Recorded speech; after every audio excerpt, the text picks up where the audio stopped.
Welcome back to my YouTube channel. ನಾನು ನಿಮ್ಮ ಸುಷ್ಮಾ ಮಾತಾಡ್ತಾ ಇರೋದು. ಇವತ್ತಿನ ಟಾಪಿಕ್ ಬಂದು ನಿಮ್ಮ ಪರ್ಸನ್ಸ್ ಕರೆಂಟ್ ಎನರ್ಜೀಸ್ ಏನು, ಅವರ ಥಾಟ್ಸ್ ಏನು, ಅವರ ಫೀಲಿಂಗ್ಸ್ ಏನು ಅಂತ ಅಂದ್ಬಿಟ್ಟು ನೋಡೋಣ. ಆ್ಯಂಡ್ ನಿಮ್ಗೆ ಏನಾದರೂ ಈ ಒಂದು ರೀಡಿಂಗಲ್ಲಿ ಯಾವುದಾದ್ರೂ ಒಂದು ಮೆಸೇಜ್ನ ಕ್ಲೇಮ್ ಮಾಡ್ಕೋಬೇಕು ಅಂತ ಅಂದರೆ ನೀವು ಕಮೆಂಟ್ ಸೆಕ್ಷನಲ್ಲಿ 111 ಅಂತ ಅಂದ್ಬಿಟ್ಟು ಟೈಪ್ ಮಾಡ್ಬೋದು. ಹಾಗೆ ನಿಮ್ಗೆ ಏನಾದರೂ ಈ ಒಂದು ರೀಡಿಂಗ್ ರೆಸೊನೇಟ್ ಆಗಿದ್ರು ಕೂಡ ನೀವು 111 ಅಥವಾ ರೆಸೊನೇಟೆಡ್ ಅಂತ ಅಂದ್ಬಿಟ್ಟು ನೀವು ಟೈಪ್ ಮಾಡ್ಬೋದು. ಹಾಗೆ ನಿಮ್ಗೆ ಏನಾದರೂ ಪರ್ಸನಲ್ ಟ್ಯಾರೋ ರೀಡಿಂಗ್ ಬೇಕಿದ್ರೆ ನನ್ನ ವಾಟ್ಸಪ್ ನಂಬರ್ಗೆ ನೀವು ಕಾಲ್ ಅಥವಾ ಮೆಸೇಜ್ ಮಾಡ್ಬೋದು. ನನ್ನ ಒಂದು ವಾಟ್ಸಪ್ ನಂಬರ್ ನಿಮಗೆ ಇಲ್ಲಿ ಡಿಸ್ಪ್ಲೇ ಆಗ್ತಾ ಇರುತ್ತೆ, ಇಲ್ಲ ಅಂತ ಅಂದರೆ ನಿಮಗೆ ಇಲ್ಲೇ ಡಿಸ್ಕ್ರಿಪ್ಷನಲ್ಲಿ ಸಿಗುತ್ತೆ. ಸೊ ನೀವು ಅದಕ್ಕೆ ಕಾಲ್ ಅಥವಾ ಮೆಸೇಜ್ ಮಾಡಿದ್ರೆ ನಾನು ನಿಮಗೆ ಪರ್ಸನಲ್ ರೀಡಿಂಗ್ ಯಾವಾಗ ಕೊಡ್ಬೋದು ಅಂತ ಅಂದ್ಬಿಟ್ಟು ಇನ್ಫಾರ್ಮ್ ಮಾಡ್ತೀನಿ. ಓಕೆ, ನಾನಿಲ್ಲಿ ಕಾರ್ಡ್ನ ಶಫಲ್ ಮಾಡಬೇಕಾದ್ರೆ ನೀವು ನಿಮ್ಮ ಪರ್ಸನ್ನ ನೆನಪಿಸ್ಕೊಳ್ಳಿ, ಸೊ ದಟ್ ಅವರ ಎನರ್ಜಿನ ಕ್ಲೇಮ್ ಮಾಡೋದು ನನಗೆ ಈಸಿ ಆಗುತ್ತೆ. ಓಕೆ, ನೋಡೋಣ. ಓಕೆ, ಫಸ್ಟೇ ದ ಟವರ್, 9 ಆಫ್ ವಾಂಡ್ಸ್ ಮತ್ತು ಕ್ವೀನ್ ಆಫ್ ಪೆಂಟಿಕಲ್ಸ್ ಈ ಕಾರ್ಡ್ಸ್ ಬರ್ತಾ ಇದೆ. ಓಕೆ, ಈ ಒಂದು ಕಾರ್ಡ್ಸ್ ಮೀನಿಂಗ್ ಏನು ಅಂತ ಫಸ್ಟ್ ಹೇಳ್ಬಿಡ್ತೀನಿ.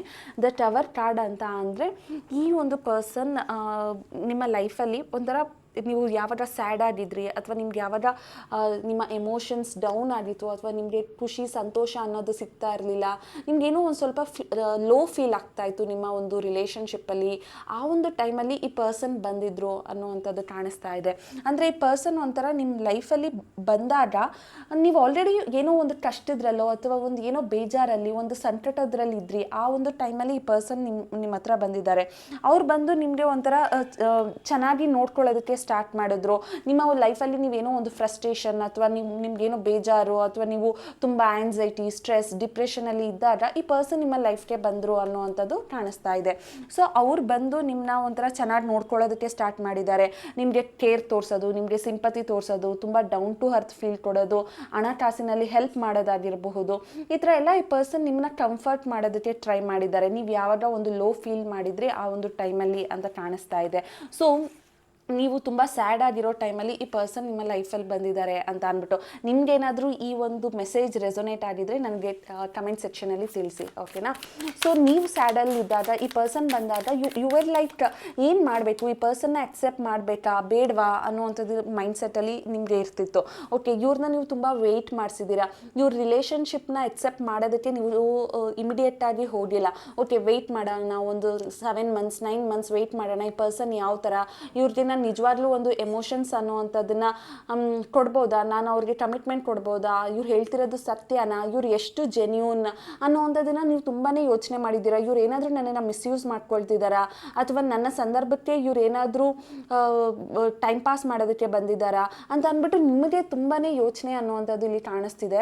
ಓಕೆ, ಆ ಪರ್ಸನ್ ಬಂದಾಗ ಯು ಆರ್ ಲೈಕ್ ಕಂಪ್ಲೀಟ್ಲಿ ಏನು ಆಗ್ತಿದೆ ನಿಮ್ಮ ಲೈಫಲ್ಲಿ ಅಂತ ನಿಮಗೆ ಗೊತ್ತಾಗ್ತಿಲ್ಲ.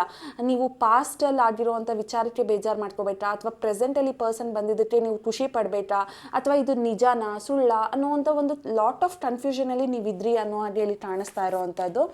ಆ್ಯಂಡ್ ಅಗೇನ್ ನೀವು ನಿಮ್ಮ ಒಂದು ರಿಲೇಷನ್ಶಿಪ್ಪಲ್ಲಿ ಅಥವಾ ಪಾಸ್ಟ್ ರಿಲೇಷನ್ಶಿಪ್ಪಲ್ಲಿ ನೀವು ಏನೋ ಹಾರ್ಟ್ ಬ್ರೇಕ್ ಆಗಿತ್ತು ಅಥವಾ ಡಿಸಪಾಯಿಂಟ್ಮೆಂಟ್ ಇತ್ತು ಅಥವಾ ನೀವೇನೊಂದು ಡಿಪ್ರೆಷನಲ್ಲಿ ಇದ್ರಲ್ಲ, ಅದಕ್ಕೆಲ್ಲ ಈ ಪರ್ಸನ್ ಸಾಥ್ ಕೊಟ್ಟಿದ್ದಾರೆ. ನಿಮ್ಮ ಜೊತೆಲೇ ಇದ್ಕೊಂಡು ನಿಮ್ಮ ಒಂದು ಖುಷಿ ಸಂತೋಷಕ್ಕೆ ಈ ಪರ್ಸನ್ ವೆಯ್ಟ್ ಮಾಡಿದ್ದಾರೆ ಅನ್ನುವಂಥದ್ದು ಇಲ್ಲಿ ಕಾಣಿಸ್ತಾ ಇದೆ. ಆ್ಯಂಡ್ ಈ ಪರ್ಸನ್ ಈ ಒಂದು ರಿಲೇಷನ್ಶಿಪ್ ಸ್ಟಾರ್ಟ್ ಮಾಡಿದಾಗ ಎಲ್ಲನೂ ಚೆನ್ನಾಗಿತ್ತು, ಎವ್ರಿಥಿಂಗ್ ಅವ್ರಿಗಿರೋ ಒಂದೊಂದು ಮಿನಿಟ್ನೂ ಕೂಡ ನೀವು ಎಂಜಾಯ್ ಮಾಡಿದ್ದೀರಾ. ಸೊ ನಿಮಗೆ ಆ ಒಂದು ಪರ್ಸನ್ ಮೇಲೆ ಒಂದು ಸ್ಟ್ರಾಂಗ್ ಕನೆಕ್ಷನ್ ಬಿಲ್ಡ್ ಆಗುವಂಥದ್ದು ಸ್ಟಾರ್ಟ್ ಆಯಿತು.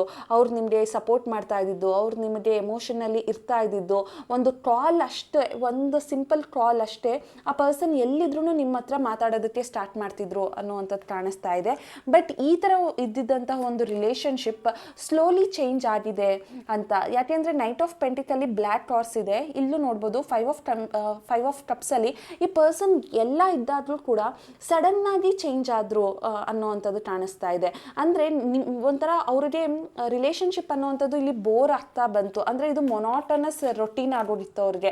ಓಕೆ, ನಿಮ್ಗೆ ಯಾವಾಗಲೂ ನೀವು ಬೇಜಾರಾದಾಗೆಲ್ಲ ಕಾಲ್ ಮಾಡೋದು, ಅವರು ಮಾತಾಡೋದು, ನೀವು ಮೀಟ್ ಮಾಡೋದು, ಇದೆಲ್ಲ ನಾರ್ಮಲ್ ಆಗೋಗ್ಬಿಟ್ಟಿತ್ತು. 1 ವರ್ಷ 2 ವರ್ಷ ಇದು ಈ ಒಂದು ರಿಲೇಷನ್ಶಿಪ್ ಬಂದು ನಿಮಗೆ ಒಂಥರ ಆ ಪರ್ಸನ್ ಒಂದು ಕಂಫರ್ಟ್ ಝೋನ್ ನಿಮಗೆ ಅಭ್ಯಾಸ ಆಗೋಡಿತ್ತು, ಬಟ್ ಅಷ್ಟೊತ್ತಿಗೆ ಈ ಪರ್ಸನ್ಗೆ ನಿಮ್ಮ ಮೇಲೆ ಬೋರಿಂಗ್ ಅನ್ನುವಂಥದ್ದು ಸ್ಟಾರ್ಟ್ ಆಗೋಡಿತ್ತು.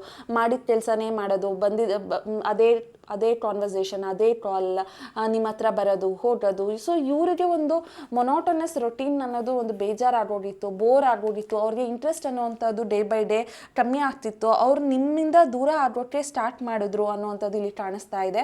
ಆ್ಯಂಡ್ ಇಲ್ಲಿ 5 ಆಫ್ ಕಪ್ಸ್ ಅಂತ ಅಂದರೆ ಅಗೇನ್ ನೀವು ಈ ಪರ್ಸನ್ ನಿಮ್ಮಿಂದ ದೂರ ಆಗ್ತಾ ಇದ್ದಾರೆ ಅನ್ನೋದು ನಿಮಗೆ ಅರ್ಥ ಆಗಿದೆ ಆ ಟೈಮಲ್ಲಿ. ಸೊ ನೀವು ಫೀಲ್ ಮಾಡಿದ್ದೀರಾ, ಓಕೆ ಪರ್ಸನ್ ಚೇಂಜ್ ಆದರು, ಇವರು ಮೊದಲಿದ್ದಂಗೆ ಇಲ್ಲ, ಇವ್ರು ನನಗೆ ಕೊಡ್ತಾ ಇದ್ದಿದ್ದು ಟೈಮ್ ಈಗ ಕೊಡ್ತಿಲ್ಲ, ನಿಮ್ಮಿಂದ ದೂರ ಆಗ್ತಿದ್ದಾರೆ, ಏನೋ ಚೇಂಜ್ ಆಗ್ತಿದ್ದಾರೆ, ಏನೂ ಹೇಳ್ಕೊಳ್ತಿಲ್ಲ, ಏನೋ ಮುಚ್ಚಿಡ್ತಿದ್ದಾರೆ, ಈ ಪರ್ಸನ್ ಮೊದಲು ಥರ ಇಲ್ಲ, ಇವ್ರಿಗೆ ನನ್ನ ಮೇಲೆ ಇಷ್ಟ ಇಲ್ವೇನೋ, ಈ ಥರ ಏನೇನೋ ಯೋಚನೆ ಮಾಡೋದಕ್ಕೆ ಸ್ಟಾರ್ಟ್ ಮಾಡಿದ್ದೀರಾ. ನೀವು ಓವರ್ ಥಿಂಕ್ ಮಾಡೋದು, ನಿಮಗೆ ಒಂಥರ ಟೆನ್ಷನ್ ಆಗೋದು, ಮೂಡ್ ಸ್ವಿಂಗ್ಸ್ ಆಗೋವಂಥದ್ದು, ಈ ಥರ ಈ ಒಂದು ರಿಲೇಷನ್ಶಿಪ್ಪಲ್ಲಿ ಕಾಣಿಸ್ತಾ ಇದೆ. ಸೊ ಈ ಪರ್ಸನ್ನು ನಿಮ್ಮ ಲೈಫಲ್ಲಿ ನೀವು ಕಷ್ಟದ್ರಲ್ಲಿ ಇದ್ದಾಗ ಬಂದರು, ಮತ್ತೆ ನಿಮ್ಮನ್ನ ಕಷ್ಟಕ್ಕೆ ತಳ್ಳಿದ್ರು ಅನ್ನೋ ಥರ ಕಾಣಿಸ್ತಾ ಇದೆ. ಸೊ ಬಂದು ಒಂದು ಕಂಫರ್ಟ್ ಝೋನ್ನ ಕೊಟ್ಟು ಈಗ ಮತ್ತೆ ಆ ಪರ್ಸನ್ ಚೇಂಜ್ ಆದರು ಅನ್ನೋವಂಥದ್ದು. ಓಕೆ, ಸೊ ಈ ಒಂದು ಡಿಪ್ರೆಷನ್ ಅಥವಾ ಈ ಒಂದು ಸ್ಯಾಡ್ನೆಸ್ಸಲ್ಲಿ ನೀವು ಪ್ರೆಸೆಂಟಲ್ಲೂ ಇದ್ದೀರಾ ಅನ್ನೋ ಹಂಗೆ ಕಾಣಿಸ್ತಾ ಇದೆ. ನೀವು ಈಗಲೂ ಕೂಡ ಈ ಪರ್ಸನ್ ಬಗ್ಗೆ ಥಿಂಕ್ ಮಾಡ್ತಿದ್ದೀರಾ. ಸೊ ನಿಮಗೆ ಈ ಪರ್ಸನ್ನ ನಂಬೇಕಾ ಬೇಡವಾ, ಇವ್ರು ಎಂಥ ವ್ಯಕ್ತಿ, ಇವ್ರು ಇದೇನು ಬರ್ತಾರಾ ಇಲ್ವಾ ನನ್ನ ಲೈಫಲ್ಲಿ, ಇವ್ರು ಏನಾದರೂ ನನ್ನನ್ನು ಮೋಸ ಮಾಡಿದ್ರಾ ಅನ್ನೋ ಹಾಗೆ ನಿಮಗೆ ಸ್ಟಾರ್ಟ್ ಆಗಿದೆ. ಬಿಕಾಸ್ ಈ ಪರ್ಸನ್ಗೆ ಆ ಒಂದು ಬೋರ್ ಅಥವಾ ನಿಮ್ಮ ಮೇಲಿದ್ದಂಥ ಫೀಲಿಂಗ್ಸ್ ಕಮ್ಮಿ ಆಗಿರೋದ್ರಿಂದ ಈ ಪರ್ಸನ್ ನಿಮ್ಮಿಂದ ದೂರ ಹೋಗಿರೋದು ನಿಮಗೆ ಬೇಜಾರಾಗ್ತಿದೆ ಅನ್ನೋದು ಗೊತ್ತಾಗ್ತಾ ಇದೆ. ಓಕೆ, ಸೊ ಈ ಪರ್ಸನ್ ನಿಮ್ಮ ಲೈಫಿಂದ ದೂರ ಹೋದ್ರೂ ಕೂಡ ಮತ್ತೆ ಈ ಪರ್ಸನ್ಗೆ ನಿಮ್ಮ ಹತ್ರ ವಾಪಸ್ ಬರಬೇಕು ಅನ್ನೋ ಒಂದು ಮೈಂಡ್ಸೆಟ್ ಇದೆ ಅನ್ನೋವಂಥದ್ದು ಕಾಣಿಸ್ತಾ ಇದೆ. ಯಾಕೆಂದರೆ ನೈಟ್ ಆಫ್ ಸ್ವಾರ್ಡ್ ಅಂತ ಅಂದರೆ ಅಗೇನ್ ಅವ್ರಿಗೆ ನಿಮ್ಮ ಮೇಲೆ ಎಷ್ಟೇ ಕೋಪ ಅಥವಾ ಬೇಜಾರು ಅಥವಾ ಏನೇ ಇರ್ಬೋದು, ಆ ಪರ್ಸನ್ ನಿಮ್ಮಿಂದ ದೂರ ಹೋಗಿದ್ರೂ ಕೂಡ ಈ ಪರ್ಸನ್ ಮತ್ತೆ ನಿಮ್ಮ ಲೈಫಲ್ಲಿ ಬರುವಂಥ ಚಾನ್ಸಸ್ ಇದೆ ಅಂತ ಇಲ್ಲಿ ಕಾಣಿಸ್ತಾ ಇರೋದು. ಬಿಕಾಸ್ ನೈಟ್ ಆಫ್ ಪೆಂಟಿಕಲ್ಸ್ ಅಂತ ಅಂದರೆ ಅವರು ಒಂಥರ ಬೋರ್ ಆಗಿತ್ತು ಈ ಒಂದು ರಿಲೇಷನ್ಶಿಪ್, ಅವ್ರಿಗೆ ಇಷ್ಟ ಇರಲಿಲ್ಲ, ಅವ್ರಿಗೆ ಇಂಟ್ರೆಸ್ಟ್ ಇರಲಿಲ್ಲ, ಒಂದು ರಿಲೇಷನ್ಶಿಪ್ಪಲ್ಲಿ ಒಂದು ಬ್ರೇಕ್ ಅಂತ ಈ ಪರ್ಸನ್ ಫೀಲ್ ಮಾಡಿದ್ರು. ಅವರಾಗೆ ಅವ್ರು ಬಂದರು, ಅವರಾಗೆ ನಿಮಗೆ ಕಂಫರ್ಟ್ ಝೋನ್ ಕೊಟ್ಟರು, ಈಗ ಅವರಾಗೆ ಅವ್ರು ವಾಪಸ್ ಹೋಗಿರೋದು ನಿಮ್ಗೊಂಥರ ಏನನ್ನ ನಂಬಬೇಕು, ನಿಮ್ಮ ಲೈಫ್ ಯಾಕೆ ಈ ಥರ ಆಗ್ತಾ ಇದೆ ಅನ್ನೋದು ಗೊತ್ತಾಗ್ತಾ ಇಲ್ಲ. ಬಟ್ ನೈಟ್ ಆಫ್ ಸ್ವಾರ್ಡ್ ಅಂತ ಅಂದರೆ ಅದೇ ಈ ಪರ್ಸನ್ ನಿಮ್ಮ ಲೈಫಲ್ಲಿ ಬರುವಂತಹ ಚಾನ್ಸಸ್ ಇದೆ. ನೀವು ಎಷ್ಟೇ ಬೇಜಾರಲ್ಲಿ ಇದ್ರೂ ಕೂಡ ನಿಮ್ಮನ್ನ ಅವರು ಕಂಫರ್ಟ್ ಮಾಡ್ತಾರೆ, ನಿಮ್ಮ ಜೊತೆ ಅವರು ಸೆಲೆಬ್ರೇಷನ್ ಮಾಡ್ತಾರೆ, ನಿಮ್ಮ ಜೊತೆ ಹೊರಗಡೆ ಓಡಾಡೋದು, ಮತ್ತೆ ನೀವಿಬ್ಬರು ಟ್ರಾವೆಲ್ ಮಾಡೋದು, ಮತ್ತೆ ಮೊದಲಿನ ಥರ ಆಗುವಂಥದ್ದು ಈ ಥರ ಕಾಣಿಸ್ತಾ ಇದೆ. ಸೊ ಈ ಪರ್ಸನ್ ಮತ್ತೆ ನಿಮ್ಮ ಹತ್ರ ರಿಯೂನಿಯನ್ ಆಗಬೇಕು, ಈ ಒಂದು ರಿಲೇಷನ್ಶಿಪ್ಪಲ್ಲಿ ಒಂದು ರೀಕನ್ಸಲೇಷನ್ ಅನ್ನುವಂಥದ್ದು ಕಾಣಿಸ್ತಿದೆ. ಅಗೇನ್ ಇಲ್ಲಿ knight of swords and 3 of cups ಎರಡು ಪಾಸಿಟಿವ್ ಕಾರ್ಡ್ ಜೊತೆಗೆ ಬಂದಿರೋದ್ರಿಂದ ವಿ ಕ್ಯಾನ್ ಸೇ ದಟ್ ರಿಲೇಷನ್ಶಿಪ್ಪಲ್ಲಿ ಒಂದು ಹೋಪ್ ಅನ್ನೋವಂಥದ್ದು ಇದೆ, ಮತ್ತೆ ಒಂದು ರಿಯೂನಿಯನ್ ಇದೆ, ಒಂದು ರೀಕನ್ಸಲೇಷನ್ ಇದೆ ಅಂತ ಅಂದ್ಬಿಟ್ಟು ಇಲ್ಲಿ ಕಾಣಿಸ್ತಾ ಇರೋವಂಥದ್ದು. ಈ ಪರ್ಸನ್ ನಿಮ್ಮ ಮೇಲೆ ಇರುವಂತಹ feelings. Okay, again knight of cups ಇಲ್ಲಿ ನೋಡಿ, ಎಲ್ಲ knight of pentacles, knight of sword, knight of cups ಅಂತ ಅಂದರೆ ಈ ಪರ್ಸನ್ ಸ್ವಲ್ಪ ಯಂಗಾಗಿರ್ಬೋದು ನಿಮಗಿಂತ, ಅಥವಾ ನೀವಿಬ್ಬರು ಒಂದೇ ಏಜಲ್ಲಿ ಇರ್ಬೋದು, ಒಂಥರ ಯಂಗ್ಸ್ಟಾರ್ ಇರ್ಬೋದು ಇವರು. ಓಕೆನಾ, ಸೊ ಅವರ ಕೈ ಮೇಲೆ ಟ್ಯಾಟೂ ಹಾಕಿಸ್ಕೊಂಡಿರ್ಬೋದು ನಿಮಗೋಸ್ಕರ, ಅಥವಾ ಅವರು ನಿಮ್ಮನ್ನು ಒಂಥರ ಫೀಲ್ ಅವರ ಫೀಲಿಂಗ್, ನಿಮ್ಮ ಮೇಲಿರುವಂಥ ಫೀಲಿಂಗ್ ಅವರ ಎದೆಯಲ್ಲಿ ಅವರು ತುಂಬ ಚೆನ್ನಾಗಿ ಬರ್ಕೊಂಬಿಟ್ಟಿದ್ದಾರೆ ಅಂತ ಹೇಳ್ಬೋದು. ಬಿಕಾಸ್ ಅವ್ರಿಗೆ ಫೀಲಿಂಗ್ ಇದೆ, ನೀವು ಕಷ್ಟದಲ್ಲಿ ಇದ್ದಾಗ ಬಂದಿದ್ದು, ನಿಮ್ಮನ್ನ ಅವ್ರು ಕಂಫರ್ಟ್ ಮಾಡಿದ್ದು, ನೀವು ಅವ್ರಿಗೆ ಮತ್ತೆ ವಾಪಸ್ ಕೊಟ್ಟಿದ್ದು ಪ್ರೀತಿ, ಈ ಪರ್ಸನ್ ಇನ್ನೂ ಅವರ ಎದೆಯಲ್ಲಿ ಹಾಗೇ ಇದೆ. ಓಕೆನಾ, ಸೊ ಈ ಪರ್ಸನ್ ಅಗೇನ್ ನಿಮ್ಮ ಹತ್ರ ವಾಪಸ್ ಬರಬೇಕು ಅಂತ ಅನ್ಕೊಳ್ತಾ ಇದ್ದಾರೆ. Because knight of cups is a very positive card. ಅವ್ರು ನಿಮ್ಮನ್ನ ಮತ್ತೆ ವಾಪಸ್ ಬರಬೇಕು, ನಿಮಗೆ ಪ್ರಪೋಸ್ ಮಾಡಬೇಕು, ಅವರ ಫೀಲಿಂಗ್ಸ್ನ ಹೇಳ್ಕೋಬೇಕು ಅನ್ನೋ ಅಂಥದ್ದು. ಸೊ 5 ಆಫ್ ಸ್ವಾರ್ಡ್ ಅಂತ ಅಂದರೆ ಈ ಪರ್ಸನ್ ನಿಮ್ಮ ಹತ್ರ ಬಂದರೂ ಕೂಡ ನಿಮಗೆ ಕನ್ಫ್ಯೂಷನ್ಸ್ ಇರುತ್ತೆ ಇನ್ನು. ಓಕೆ, ನೀವೇ ಇನ್ನೂ ಮಿಸ್ಅಂಡರ್ಸ್ಟ್ಯಾಂಡಿಂಗ್ನ ಕ್ಲಿಯರ್ ಮಾಡ್ಕೊಂಡಿರಲ್ಲ. ಬಟ್ ಆ ಪರ್ಸನ್ಗೂ ಕೂಡ ಅಷ್ಟೇ ಮಿಸ್ಅಂಡರ್ಸ್ಟ್ಯಾಂಡಿಂಗ್ ಇರುತ್ತೆ. ಒಂದು ತಲೆಯಲ್ಲಿ ಏನೋ ಒಂದು ಯೋಚನೆ, ನನಗೆ ಹೋಗ್ಬೋದಾ, ನಾನು ಮಾತಾಡಿಸ್ಬೋದಾ, ನನ್ನನ್ನು ಅವರು ಮೋಸ ಮಾಡಿದ್ದಾರೆ ಅಂತ ಅಂದ್ಕೊಂಡಿರ್ತಾರ, ನನ್ನನ್ನು ಅವ್ರು ಈಗ ನಂಬ್ತಾರಾ, ಅವ್ರು ನನಗೆ ಅಟೆನ್ಷನ್ ಅನ್ನೋದನ್ನು ಕೊಡ್ತಾರಾ, ಈ ಪರ್ಸನ್ ನನ್ನ ಬಗ್ಗೆ ಈಗ ಏನು ಯೋಚನೆ ಮಾಡ್ಬೋದು ಅಂತ ಅವ್ರಿಗೂ ಕೂಡ ಒಂದು ತಲೆಯಲ್ಲಿ ಏನೋ ಓವರ್ ಥಿಂಕ್ ಮಾಡ್ತಿದ್ದಾರೆ. ನೀವು ಕೂಡ ಅಷ್ಟೇ ಓವರ್ ಥಿಂಕ್ ಮಾಡ್ತಿದ್ದೀರಾ ಈ ಪರ್ಸನ್ಗೆ ಅಂತ ಹೇಳ್ಬೋದು. ಅಗೇನ್ ಇಲ್ಲಿ 5 of pentacles and 5 of sword ಅಂತ ಅಂದರೆ ನೀವು 5 ನಂಬರ್ಸ್ನ ನೀವು ತುಂಬ ಜಾಸ್ತಿ ನೋಡ್ತಿರ್ಬೋದು, ಆ್ಯಂಡ್ 9 ನಂಬರ್ನು ಕೂಡ ಜಾಸ್ತಿ ನೋಡ್ತಿರ್ಬೋದು. ಇಲ್ಲಿ ನೋಡಿ, 5 ಆಫ್ ಪೆಂಟಿಕಲ್ಸ್, 5 ಆಫ್ ಕಪ್ಸ್ ಮತ್ತು 5 ಆಫ್ ಸ್ವಾರ್ಡ್. ಸೊ 5 ಅಂದರೆ 555 ಜಾಸ್ತಿ ನೀವು ನೋಡ್ತಿರ್ತೀರಾ ಅಂತ ಅನ್ಕೊಳ್ತೀನಿ. ಹಾಗೆ 99 ಅಥವಾ 999 ಅನ್ನುವಂಥದ್ದನ್ನು ಜಾಸ್ತಿ ನೋಡ್ತಿರ್ತೀರಾ, ಏಂಜಲ್ಸ್ ನಂಬರ್ಸ್ನ ಅಂತ ಅನ್ಕೊಳ್ತಾ ಇದ್ದೀನಿ. ಸೊ ಈ ಪರ್ಸನ್ ಒಂಥರ ಮಿಸ್ಅಂಡರ್ಸ್ಟ್ಯಾಂಡಿಂಗ್ ಆಗೋಗುತ್ತೇನೋ, ಅಥವಾ ಮತ್ತೆ ನಿಮ್ಮಿಬ್ಬರ ಮಧ್ಯೆ ಒಂದು ರಿಲೇಷನ್ಶಿಪ್ ರಾಂಗ್ ಆಗೋಗುತ್ತೇನೋ ಅಂತ ಫೀಲ್ ಮಾಡ್ತಿದ್ದಾರೆ. But no need to worry. 10 of cups ಅಂತ ಬರ್ತಿದೆ ಅಂತ ಅಂದರೆ ಅದೇ ಈ ಪರ್ಸನ್ ನಿಮ್ಮ ಹತ್ರ ಬರಬೇಕು ಅಂತ ಅಂದ್ಕೊಳ್ತಿದ್ದಾರೆ. ಈ ಒಂದು ರಿಲೇಷನ್ಶಿಪ್ಪಲ್ಲಿ ಒಂದು ಪಾಸಿಟಿವ್ ನೋಟ್ ಅಂತ ಅಂದರೆ ಈ ಪರ್ಸನ್ ಇನ್ನೂ ನಿಮ್ಮ ಮೇಲೆ ಫೀಲಿಂಗ್ಸ್ ಇದೆ, ಒಂದು ಅಫೆಕ್ಷನ್ ಇದೆ, ಒಂದು ಕೇರ್ ಇದೆ. ಆ ಪರ್ಸನ್ಗೆ ಅಷ್ಟು ಸಾಕು ಮತ್ತೆ ನಿಮ್ಮ ಹತ್ರ ಬರೋದಕ್ಕೆ. ಅವರು ಏನೇ ಕಾರಣಕ್ಕೆ ಅವರು ನಿಮ್ಮಿಂದ ದೂರ ಹೋಗಿದ್ರು ಕೂಡ ನಿಮ್ಮ ಮೇಲಿರುವಂತಹ ಒಂದು ಫೀಲಿಂಗ್ ಈ ಪರ್ಸನ್ಗೆ ಮತ್ತೆ ನಿಮ್ಮ ಲೈಫಲ್ಲಿ ಕಮ್ ಬ್ಯಾಕ್ ಮಾಡುತ್ತೆ ಅಂತ ಅಂದ್ಬಿಟ್ಟು ಹೇಳ್ಬೋದು. ಸೊ ಈ ಒಂದು ರಿಲೇಷನ್ಶಿಪ್ನ ನೋಡ್ತಿದ್ರೆ ನನಗೆ ತುಂಬ ಪಾಸಿಟಿವ್ ಆಗಿ ಕಾಣಿಸ್ತಾ ಇದೆ ಅಂತ ಹೇಳ್ತೀನಿ. ಸೊ ಏಂಜಲ್ಸ್ ಏನು ಹೇಳೋದಕ್ಕೆ ಟ್ರೈ ಮಾಡ್ತಾರೆ, ಅವ್ರ ಕಡೆಯಿಂದ ಏನು ಮೆಸೇಜ್ ಇದೆ ಅಂತ ನೋಡೋಣ.